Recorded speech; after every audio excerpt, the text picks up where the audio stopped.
Pessoal, tudo bem? Hoje eu vim falar para vocês sobre como desenvolver habilidades interpessoais. Mas antes eu vou dizer o que são habilidades interpessoais. Vinheta! Com vocês, André Queiroz.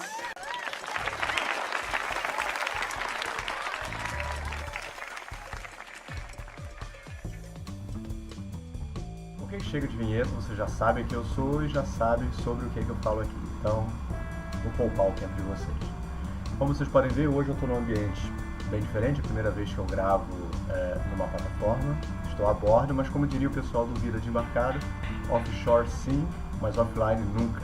O que são habilidades interpessoais? Habilidades interpessoais é o que torna possível você se relacionar de forma ética, de forma clara e estabelecer rapport entre todo mundo que te cerca. Rapport a gente já deve ter falado aqui, que é a empatia, simpatia, é o jeito como você cria comunhão com aqueles que te cercam. Você se doa um pouco, você se espelha um pouco, você tenta se aproximar do comportamento daquelas pessoas. Obviamente sem abandonar a sua natureza, mas você compartilha um pouco do seu jeito e também absorve um pouco do jeito das pessoas para que aquilo ali fique um ambiente homogêneo. Então vamos lá, como é que a gente vai desenvolver isso em 6 passos. O primeiro passo é justamente você identificar que você precisa desenvolver habilidades interpessoais. Aí você escolhe qual habilidade você quer desenvolver. Você pode querer desenvolver uma escuta melhor, você possivelmente identificou ali que você não é um bom ouvinte, que as pessoas reclamam que você não ouve e tal. Então você identifica primeiramente essa habilidade a ser desenvolvida. Ou se você acha que você tem um diálogo muito agressivo, você acha que você fala de forma muito bruta, muito agressiva, já é outra habilidade que você pode escolher desenvolver. Então isso vai depender de cada um de nós, a gente vai ver qual é o melhor jeito de nos tornarmos um membro mais útil e mais admirável do nosso meio ali. Não quer dizer que você tenha que ser o melhor comunicador que tem no seu grupo, mas a gente sempre tem coisas que a gente pode desenvolver. E nesse caso, estou dando exemplos aqui de ser um melhor ouvinte, ser uma pessoa que tenha mais sensibilidade com o sentimento alheio, com o comportamento alheio. Você vê que uma pessoa, por exemplo, sempre chega atrasada no trabalho, em vez de você só brigar com ela, você pode perguntar para ela qual é o problema, o que está acontecendo, como é que eu posso te ajudar. Você consegue pegar uma carona com alguém? Será que eu posso te dar uma carona? Um outro exemplo, se você percebe que uma pessoa talvez esteja passando por uma dificuldade em casa, a pessoa se tornou agressiva, se tornou uma pessoa revoltada, também um jeito de você desenvolver isso, você chegando para a pessoa e perguntando se você pode ajudar, perguntando para ela qual o problema. Eu aconselho sempre fazer essa comunicação em particular. Nunca fazer esse tipo de questionamento em público, a pessoa vai se sentir acuada e isso pode até ter um efeito reverso e piorar a situação. Então o primeiro passo é esse aí, identificar qual habilidade você quer melhorar. E aí a partir disso a gente vai para o segundo passo. Assim, uma dica ainda sobre o primeiro passo é que nem sempre é fácil para a gente identificar isso em nós mesmos. Então é legal você perguntar para as pessoas que são mais próximas de você como você poderia melhorar suas habilidades interpessoais. Você explica para ela o que é, pede para ela assistir esse vídeo aqui também, e aí você melhora, você avalia se a opinião da pessoa tem fundamento, porque não necessariamente você vai concordar com isso. A pessoa pode falar, eu acho que você critica muito as pessoas, e você de repente acha que não. Mas se você pergunta para mais de uma pessoa e elas estão te dando a mesma resposta, uma resposta parecida, então talvez elas tenham razão e você deva trabalhar esse seu lado crítico aí. Então a sugestão é você consultar outras pessoas se você já não tem isso definido com você. Então vamos lá para o segundo passo. Você vai estabelecer relacionamentos harmoniosos. Você vai conseguir isso praticando a empatia, sendo uma pessoa inclusiva, uma pessoa justa e uma pessoa confiável. Eu acho que são os 4 grandes pilares: empatia, inclusão, justiça e confiança. E você vai fazer isso no seu dia a dia mesmo, não só no trabalho, não só em casa, por onde você for. Você tem que ser uma pessoa empática, vai ser uma pessoa que tem educação, cumprimenta todo mundo, não porque eu estou falando que tem que ser, mas porque é natural do ser humano, você precisa ser educado com as pessoas. Você precisa ter essa empatia, esse sentimento de reciprocidade. Você quer ser tratado bem, você vai tratar as outras pessoas bem. Você precisa ser inclusivo. Você vai almoçar, você não vai chamar só aquele pessoalzinho que você sempre almoça. Você convida outras pessoas, ou você não vai almoçar sozinho, você convida outras pessoas. Se tem algum benefício para o seu pequeno grupo, você tenta fazer com que outras pessoas participem do seu pequeno grupo. Ou se o benefício é só para você, você tenta compartilhar aquele benefício com outras pessoas. Você inclui, você cria vínculos quando você faz isso. Você precisa ser uma pessoa justa, julgar quando necessário, mas pela natureza do que está acontecendo ali, e não pela pressuposição, pelo pré-julgamento que você já tem, você já desconfia, nada disso. Você tem que analisar friamente os fatos, você tem que ver o que está acontecendo e a partir dali tomar decisões. Você não pode deixar que preconceitos, você precisa ser uma pessoa novamente inclusiva, porque você precisa lidar ali com diversidade de pessoas. Vai ter gente de todos os tipos, gente de opiniões das mais diferentes, e você não pode deixar que isso interfira no seu julgamento. Isso quando você precisar julgar. Muitas vezes nós nos colocamos na posição de juízes e tal, de júri, mas nem sempre necessário. Mas se for necessário, a gente tem que ser realmente justo e não deixar que fatores externos, fatores que não tem nada a ver com a situação, interfiram no resultado daquele julgamento. E por último, você tem que ser uma pessoa confiável. Isso quando você tem vários grupos dentro da organização e você faz parte de vários grupos, é complicado, porque você eventualmente vai saber de algo que outro grupo não precisa saber, ou não pode saber, ou não deve saber ainda, e ainda assim você faz parte daquele outro grupo. Então como é que você gerencia essa informação? Como é que você faz para não ser uma pessoa falsa e mesmo assim ser uma pessoa confiável dos dois lados, entende? Isso é muito complicado, mas isso precisa ser trabalhado. Você não pode deixar que esses relacionamentos pessoais que você tem dentro dos grupos interfiram no seu relacionamento de grupo. Não sei se isso ficou claro, mas é só você pensar que você tem o grupo da sua família e o grupo da família da sua esposa, do seu esposo e tal. Você participa dos dois e às vezes você se vê ali meio que perdido, você não pode compartilhar tanta informação. Cara, isso é problemático pra caramba, mas a gente precisa ter a maturidade para trabalhar isso bem. Ok? Então essas são as 4 dicas para o segundo passo: inclusão, justiça, confiabilidade e empatia. Terceira dica, pessoal, é sobre comunicação. A sua comunicação precisa ser clara e cuidadosa. Notaram que eu falei pausadamente? Não precisa ser tanto, mas a sua comunicação precisa ser clara e cuidadosa. Então vamos lá. A sua fala, você precisa falar com clareza, detalhadamente, e ter certeza que a pessoa para quem você falou entendeu 100% daquilo que você falou. Muitos mal entendidos acontecem da nossa parte, porque a gente acha que falou tudo o que precisava, acha que falou no detalhamento que precisava, na velocidade, no momento que precisava, quando isso daí não é verdade para a outra parte. A outra parte está atendendo o telefone, não está prestando atenção, não entendeu o que você falou e você acha que ela entendeu. Então tudo isso tem que ser tratado com cuidado. Você precisa ter certeza que a outra parte entendeu aquilo que você falou. O segundo passo é você ouvir com atenção. Se você não entendeu aquilo que foi dito, não pressupõe que você já sabe. Você pergunta de novo, você pede para a pessoa repetir.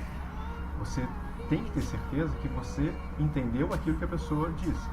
Percebe que é a mesma coisa, eu só mudei o lado que você está. No primeiro caso, você estava como o falante, agora você está como o ouvinte.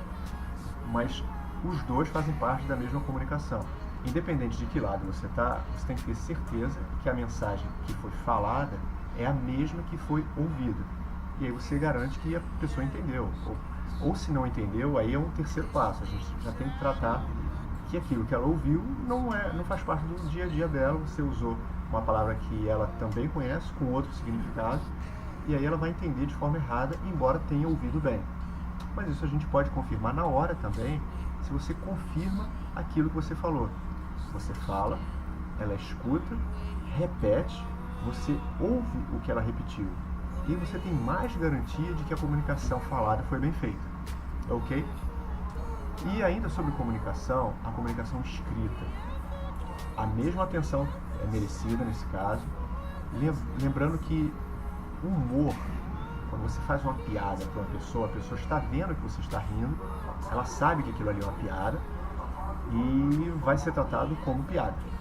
Quando você escreve, isso não funciona tão bem, porque a pessoa não está te vendo, não percebe a entonação que você colocou na voz. Então, muitos problemas de comunicação escrita são causados porque a gente acha que a pessoa está entendendo aquilo que eu estou pensando. Só que ela não está vendo que aquilo é uma piada, é um sarcasmo, é uma ironia. E aí a pessoa vai entender aquilo exatamente do que está escrito. Entendem isso? Então tem que ter muito cuidado quando você vai escrever. Eu não estou falando só de humor, mas qualquer outra figura de linguagem que dependa de expressão corporal, gestual, facial, para que seja entendida da forma correta, você não pode incluir isso na comunicação escrita. Hoje em dia a gente usa muito emojis, coloca carinhas rindo e tal. Isso ajuda um pouco, mas eu desaconselho, porque isso pode, em vez de ser uma piada honesta, pode virar uma alfinetada. A pessoa percebe que não era só uma mensagem, que tinha alguma coisa, só que essa alguma coisa ela não percebeu como humor, percebeu como uma alfinetada. E aí isso é muito ruim, você novamente tem um problema de comunicação. Então, esse passo foi exclusivamente sobre a prática da comunicação falada, ouvida e a escrita, e obviamente a lida. Pessoal, o quarto passo é sobre ética pessoal. Vocês estão vendo que os assuntos têm muito a ver uns com os outros, né? Todos os passos estão ligados aos outros. E agora, quando a gente vai falar de ética pessoal, é muito simples. É como que tudo que você faz impacta na vida alheia. Como que você influencia as pessoas baseadas no seu comportamento. Quando você acha que, estou fazendo do meu jeito, o problema é meu, o cabelo é meu, o problema é meu. Como é que isso influencia e impacta nas outras pessoas? As pessoas vão se tornar pessoas melhores ou piores, baseadas na sua influência, no seu comportamento. Então, tanto no que tange o trabalho, quanto a sua relação em casa, se você tem um comportamento como ele é, as pessoas vão te avaliar e podem até começar a te seguir naquele comportamento. E você tem que se perguntar, você é um bom exemplo? Você está fazendo as coisas de um jeito que você gostaria que todo mundo fizesse? E se fizessem com você do jeito que você faz com as pessoas? Esse questionamento é o que a gente tem que fazer. Saber se estamos sendo boas ou más influências para os outros. Pessoal, o quinto passo é sobre a habilidade de resolver conflitos. Isso é muito importante. Conflitos não necessariamente são circunstâncias violentas ou fisicamente agressivas, mas muitas vezes você tem interesses divergentes e você fica no impasse durante muito tempo, a equipe fica no impasse durante muito tempo. Falo equipe porque isso pode ser no ambiente empresarial, mas também pode ser em casa. Você tem dois irmãos ali que querem coisas distintas e você precisa achar o melhor jeito de agradar os dois lados. A gente trabalha isso o tempo todo, quando você é pai, os filhos sempre estão brigando, e isso pode ser levado para a empresa também, se você tem equipes ou pessoas que têm interesses divergentes, e aquilo cria uma morosidade nas coisas, as coisas não funcionam porque ninguém chegou no consenso. Então desenvolver a habilidade de resolver conflitos é sensacional. Agora, as dicas que eu dou para você resolver conflitos é que você seja imparcial. As coisas não podem ser resolvidas só porque você quer, mesmo que você seja o chefe ali, seja o líder, o representante, o focal point, não é porque você quer. Existe um protocolo, existe um procedimento, existe uma norma, existe uma lei que vai dizer o melhor jeito da gente fazer aquilo. E aí a gente vai depurando isso, chegando no bom senso. O problema do bom senso é que nem sempre o bom senso é o senso comum. E é por isso que a gente tem conflitos. O bom senso, para mim, não é bom senso para outra pessoa. Então, por isso que a gente precisa conversar muito, tem que sempre estar muito aberto ao diálogo para que a gente consiga resolver a situação e não tornar ela pior. Você tem duas pessoas brigando, chega a terceira, em vez de ajudar, só vem para tacar mais querosene na fogueira. Aí não é legal. Então, exerça e exercite a prática de resolver conflitos. Começa com as pequenas coisas, como eu falei, começa a resolver em casa. Um quer pizza de calabresa, o outro quer de, sei lá, de frango. Como é que você resolve isso? Você pede pizza meio a meio. E agora eu tenho um terceiro sabor que eu não posso colocar 3 sabores na pizza. Aí você tem que arranjar uma solução para isso. Então a gente não vai mais comer pizza, a gente vai comer hambúrguer. Todo mundo escolhe o hambúrguer aí que quiser. Entende? A gente precisa ter a capacidade de enxergar a situação por outro ângulo, enxergar por fora, ou se você está fora, enxergar por dentro. Estava falando sobre resolver conflitos e conflitos alheios, né? O que é bem mais fácil, porque você está de fora, tem 2 pessoas que têm um problema, se o problema não é seu, é mais fácil você resolver. Você pode sugerir qualquer coisa ali, se cair bem para eles, ótimo. Mas e se o problema envolver você? Se você for parte do conflito, aí é mais difícil, porque aí você vai ter que ter a sensibilidade de reconhecer que talvez você esteja errado, que talvez você não esteja no caminho certo e que a outra pessoa tem razão, e você vai ter que realmente rebaixar ali a sua crista e admitir que você estava errado, que você vai ter que ceder mais do que o outro. É complicado, e isso tem que valer para o outro também. O outro também tem que ter a sensibilidade de admitir que ele está errado, não necessariamente errado, mas que ele precisa ceder mais que você. E não vai ter jeito, não tem fórmula para dizer quem está certo, quem vai ter que ceder, quem está com a razão. Isso vai depender sempre do bom senso, do diálogo aberto e, sempre que possível, a opinião de uma terceira parte. 6º e último passo sobre como desenvolver habilidades interpessoais. Primeiramente, eu queria agradecer muito a você que me assistiu até aqui. Vocês sabem que eu prefiro vídeos mais curtos, que eu sei que o seu tempo é valioso, o meu tempo é valioso. Eu estou usando o meu tempo aqui para fazer algo que eu acredito que tem valor para você. Então, se você assistiu até aqui, é porque você concorda com o valor que eu estou passando para você, e eu fico muito, muito feliz. Vamos lá, sem mais delongas. 6º e último passo para habilidades interpessoais é a hora certa e o jeito certo de fazer críticas e elogios. Você já deve ter escutado diversas vezes que elogio se faz em público e crítica se faz no privado. Raramente isso vai ser invertido e você vai precisar chamar a atenção de alguém em público ou vai precisar elogiar no privado. Mas isso é bem raro e são situações bem delicadas que eu não quero tratar aqui agora. A gente pode falar sobre isso depois. Mas, em geral, você faz desse jeito. Critica no privado e elogia no público. Isso funciona porque quando você elogia a pessoa em público, ela se sente uma massagem no ego. É mais do que um elogio, é um reconhecimento. As outras pessoas vão ver que ela está sendo elogiada. Poxa, isso é sensacional. E do mesmo modo, quando você critica a pessoa, particularmente ali no privado, você chama na sala e faz aquela crítica, a pessoa não é exposta a uma situação vergonhosa, ninguém fica olhando, olha lá, tá tomando esporro e tal. Isso não acontece, a pessoa não vai carregar ali pro resto do ano a imagem de alguém que tomou uma ferroada, porque isso vai prejudicar o rendimento dela. A crítica que você fez não vai ter tanto efeito, porque ela vai se sentir acuada. Tomei uma chamada ali, agora vou ter que fazer desse jeito e tal.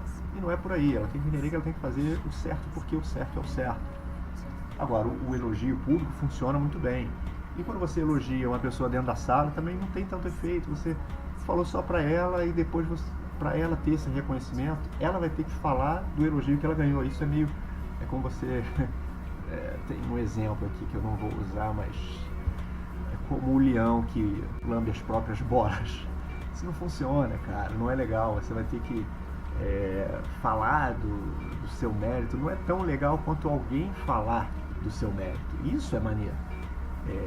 Eu reconheço as minhas qualidades e eu não tenho problema em falar das minhas qualidades, mas eu acho muito mais legal quando eu ouço alguém falando das minhas qualidades para outra pessoa. Aí eu me sinto, sabe, tem aquela sensação de reconhecimento, você triangula, não fica só aquela coisa, você vai ter que acreditar só no que eu estou falando. Não, outra pessoa está falando. Isso é muito maneiro, cara.